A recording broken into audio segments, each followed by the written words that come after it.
Bawat isang pamilya tatanggap ng galing sa siyudad ng Maynila 15,000 pesos. Pero kundi dahil sa Department of Defense, sa Armed Forces of the Philippines, sa Office of Civil Defense, at sa Air Force, malamang naubos tayo lahat dun. Lipat na kayo.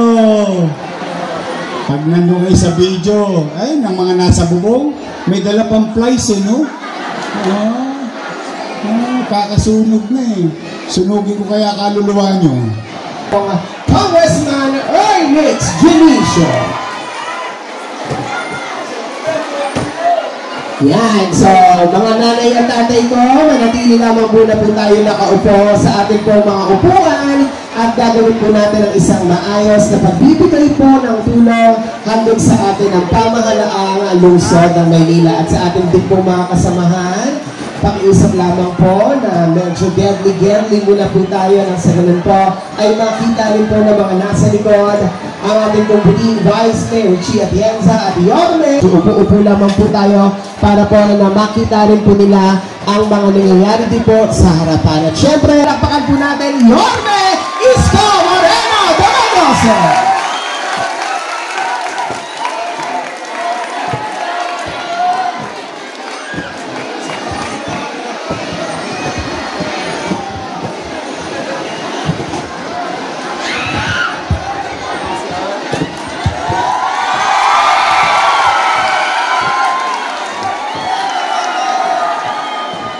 Magandang araw sa inyo.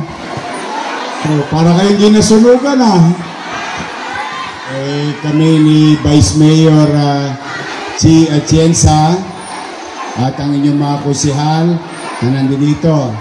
Nandito ang ating si Jesus Taga Pahardo, Eric Ian Nieva, si Kusel Irma Alfonso, Junior Ibay, si Joaquin, at ang ating mahal na Congressman Ernix Junicio. At sino ba binata rito? Sino binata? May binata pa. Ay, isa lang. Wala, may asawa na to si Chi. Ang ating Vice Mayor Chi Atienza. Salamat sa Diyos, buo pa ang pamilya. Yung mga naipundar nyo, naubos. Kaya sana maging takdang aral. Lalo na sa mga lalaki na nandito. Nagtatanso kayo. Ayan, natanso tayo lahat. Dahil lang sa kapabayaan, panlalamang, maaari ng isang tao, libo-libong pamilya ang naapektuhan. Nasusunog na kayo, ninanakawan pa kayo ng kapitbahay nyo. Gusto nyo kulatayin ko? Gusto nyo masayin ko? Susunog na, ninanakaw pa yung wari nyo. Paano kayo makakabalik kagad kung titirahin natin yung mga tanso na yun? Pwede ba tayong babalik na walang kuryente? Magkakakuryente pa pag walang wire? Ba't yung tinitira? Tayo rin ang nawalan. Tayo rin ninakawan natin ang ating mga sarili. Ganun ang mangyayari. Pero huwag kayong mag-alala. Nahoyo na yung dalawa. Kaya yung mga nasa video, tago na kayo.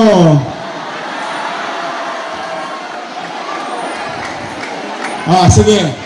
Tingnan natin ito yung mga nanay, mga tatay. Gusto nyo bang ikulong ko yung mga nagnakaw ng wire sa inyo? Nasa kabayan ang gusto?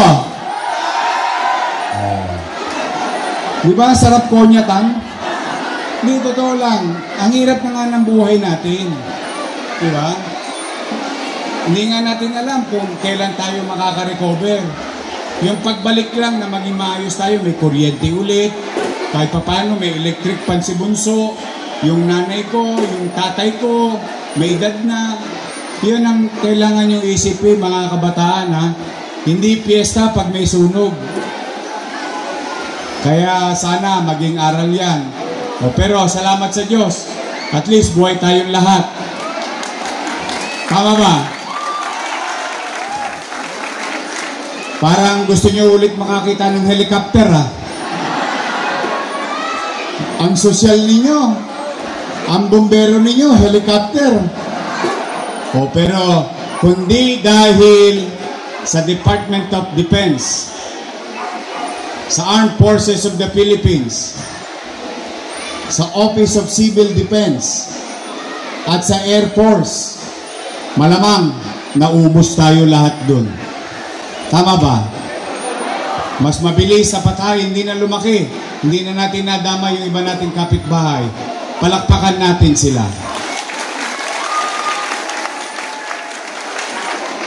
At maraming salamat sa Bureau of Fire, sa mga fire volunteers, sa mga medic na umaten. Palakpakan natin sila. Doon man lang sa palakpak natin, maipakita natin yung pasasalamat natin sa effort nila. Sa lahat ng tumulong, palakpakan natin sila. O ngayon, merong hinanda ang national government. Nakita nyo to. Sa DSWD yan. Galing sa kanila yan. Yung karton, chicha. Yung box na plastic, paglulutuan ng chichichain natin. Meron kayong kaldero. Huwag nyo ng aluminum yung ano, ha. Hindi talaga kayo makakalusot sa akin, eh. Pare-parehas naman tayo ng buhay nung araw, eh. Meron kayong kaldero, kawali, pinggan, baso, kutsara, tinidor. Handog ng DSWD sa akin. Model siguro. Magkano kilo aluminum ngayon?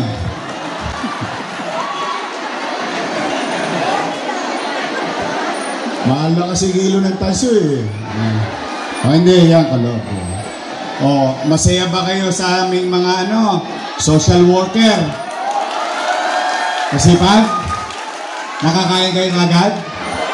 Palakpakan natin yung ating mga social worker. Mga daycare teacher natin. Ayan, mga puyat yan. Ayun, may mga asim pa, mga teacher. Ayun, hello? At sa ating principal, pansamantala natin nagagamit ang eskwela. Ayan ang mga tumulong. Kasi hindi ko naman kakayanin mag-isa. Kaya ko naman yan binabanggit, sa ganitong paraan man lamang, maibigay ko rin yung kredito sa kanila. Yan ang mga kasama natin. So ngayon naman, nandito kami, ang inyong pamalang lungsod. Medyo masakit pa yung baga ko. Sama pala ng usok ngayon, no? Nasingot ko lahat kapon. Para akong tutujoy sa masakit sa baga. Pero hindi yun. Kaya ako nagpunta kasi ayaw ko nang lumaki pa. Kaya we put things in order. No? So anyway, sana sa ating mga kapolisyahan, palakpakan din natin dahil nahuli ang mga tulongges. At huhulihin pa. Lipat na kayo. Pag nandun kayo sa video, ay, ng mga nasa bubong, may dala pang flies, no? Kakasunog na, eh. Sunugin ko kaya kaluluwa nyo. Anyway, magbago na kayo. But anyway, nandito kami ng inyong pamalang lungsod. 865 families. Para makabili kagad kayo ng 2x2. Gusto nyo ba bumili ng 2x2? Ipalo nyo sa tulongges, ha? Yero, plywood, gamit, panty, bra. Wala na lahat, eh, no? Kompleto na. Sunog na. Hindi. Pinasasaya ko lang kayo. Pero sa totoo, yun naman talaga ang totoo. Naubos lahat. Bawat isang pamilya tatanggap ng galing sa syudad ng Maynila, 15,000 pesos. Okay? Mag-iingat kayo. Mahal namin kayo. Ulitin ko ha. Ulitin ko. Di bali tayong mahirap. Huwag tayong maging dugyot. Di bali tayong mahirap. Hindi natin kailangan maging magulong komunidad. May karapatan ng bawat tao mamuhay ng panatag at malinis. Araw-araw ko na lang nililinis yung lugar nyo. Kung po pwede ba, huwag na kayong nagtatapon sa gitna ng island.